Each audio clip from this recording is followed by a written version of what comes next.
It's very material, right? Very physical. Yes, John. Well, I would say it could be.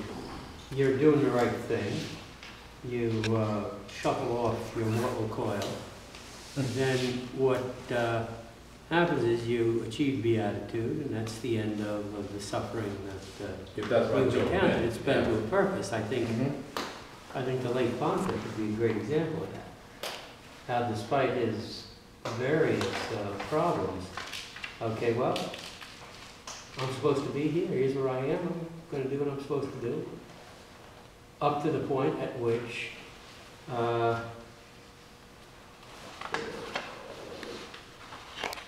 I can't put my finger back on it. That's again, right. but, See, let's not forget that during the time of Job, resurrection was still such a strange idea. They didn't even give a thought to resurrection. Because don't forget that only Jesus resurrected from the dead. So that's a strange idea, a strange phenomenon at the time.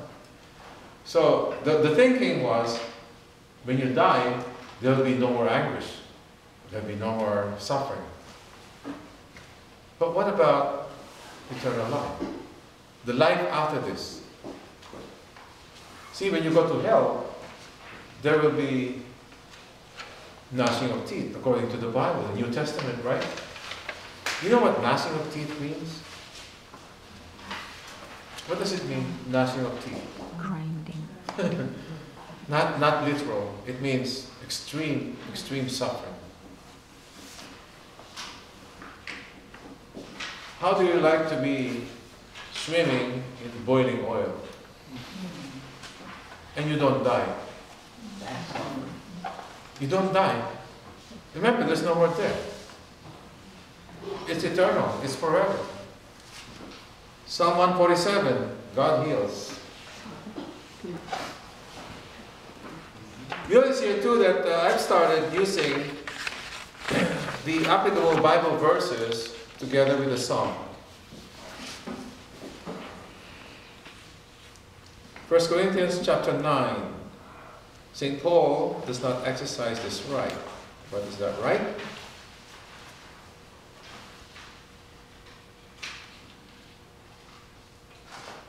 What is that right? Right to be supported by the faithful. That's what it is. The right to be supported by the faithful. His God-given calling obliges him to preach the gospel, to carry out the mission without receiving anything in exchange. So that proves shows his greatness and his humility. And he faced all kinds of suffering and danger for the sake of the gospel.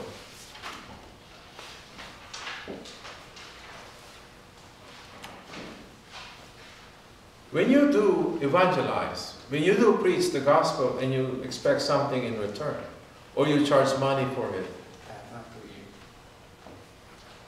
that's not like St. Paul, that's for sure.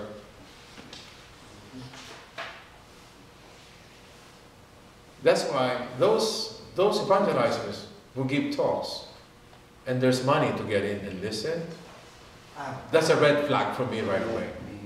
It's a red flag to me.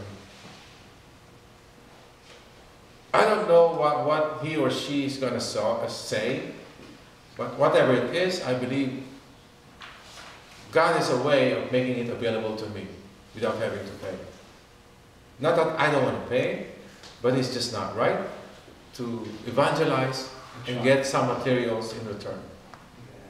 Yes?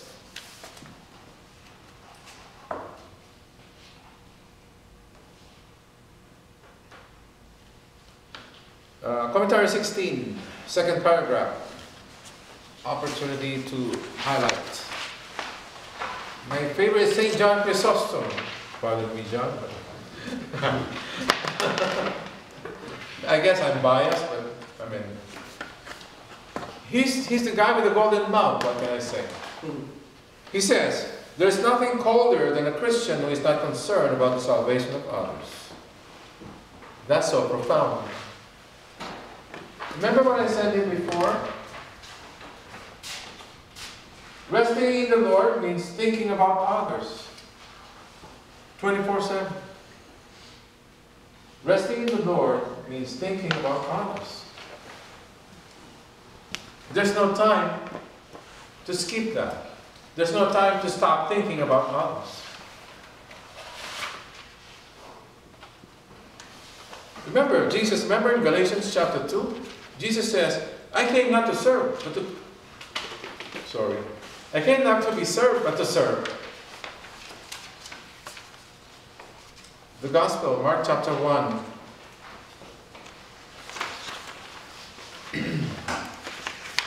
There are two things that are important to this Gospel. Jesus cures many sick people, and Jesus goes to a lonely place to pray.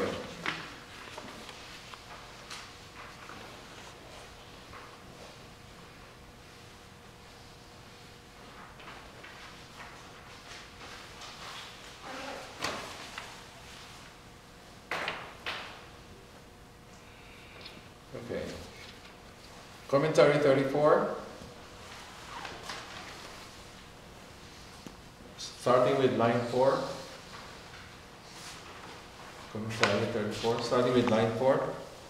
Jesus silences his disciples sometimes, and he instructs people whom he has cured not to talk about their cure. Remember I was pointing at that before? Why would Jesus silence people whom he cures? This is found in Mark chapter 1. Now, Jesus may have acted in this way to educate the people. That should be highlighted. Jesus may have acted in this way to educate the people away from a too human and political idea of the Messiah. You can see this in Matthew chapter 9. Therefore, he first awakens their interest by performing miracles, and gradually, through his preaching, gives them a clearer understanding of the kind of Messiah he is. That's exactly what we said earlier. So the miracles are meant to arouse interest from the people. And then, preaching. How did Mother Teresa do it? He would feed. How can you evangelize hungry people? Can you talk about Jesus to hungry people? So Mother Teresa says, feed them first. Give them their fill. Then they'll talk about Jesus. Some fathers of the church point out that Jesus does not want to accept, in support of the truth, the testimony of him who is the father of lies. Certainly. But did you highlight that up to the kind of Messiah he is? Okay? That's the reason why Jesus asked them not to talk about it. Now, moving along. Commentary 38. Commentary 38, second paragraph.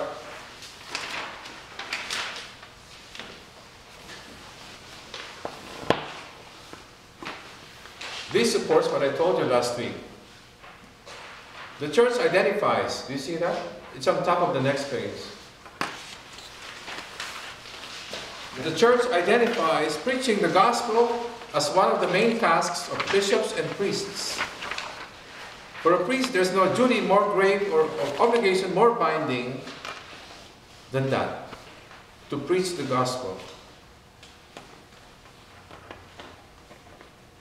It is sad to note that we have priests who do not even have time to pray. They say that. Some priests say that. I have been too busy, I don't have time to pray. Too busy with what? Administrative work in the parish.